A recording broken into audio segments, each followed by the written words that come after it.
In this lecture, we will introduce methods. Recall that a Java program consists of one or more classes, and each of these classes consists of both attributes and methods. So our focus now is going to be talking about methods. And so up to this point, all of our programs just had a single method that we defined, which was main. And this is fine for smaller programs, but for larger programs, this just is not practical because there's going to be way too much code to read and manage in one place. We can't just cram everything into main and expect anyone to understand exactly what is going on in our program. So our goal with proper programming design is we want to take our large program and break it down into smaller, more manageable pieces. So how do we separate a program into smaller parts? Well, we use methods. And there are two different types of methods we're concerned with.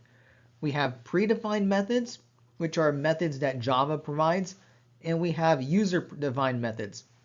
These are methods that we create ourselves. There are several advantages with using methods in programs, and this isn't true for just Java, I mean, it's true for programming in general. So one advantage is when we're working on a particular method, we can focus on just that method and not have to worry about the rest of our program. Another advantage is we can have different people work on different methods simultaneously. So usually in group projects, you'll have one person or maybe one group working on a method, and you can have another person or a different group work on a completely different method at the same time. That way you can get through your program taken care of a lot faster. So this is just a way we can divvy up the work more easily. Another advantage is once we write the method, we can use it several times. So if you know you're going to be using some pieces of code repetitively, instead of having to retype it over and over again or using it in different parts of our program, we can just create a method, and then whenever we need to use those lines of code, we just call that method. That way we can save ourselves some time since we don't have to rewrite that same set of code repeatedly. And the last advantage is that it just reduces the complexity of main.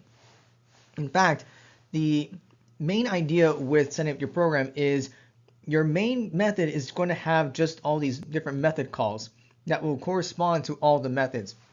So main itself is going to have very little actual work done. It kind of just gives like this high level view of what your program is doing, and all the work is being done in all these other methods. So it just makes main a lot easier to understand.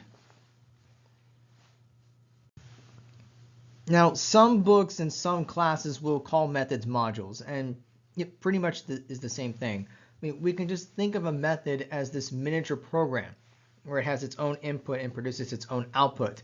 So the idea is that we take all these smaller programs, bring it all together, and we create this larger program.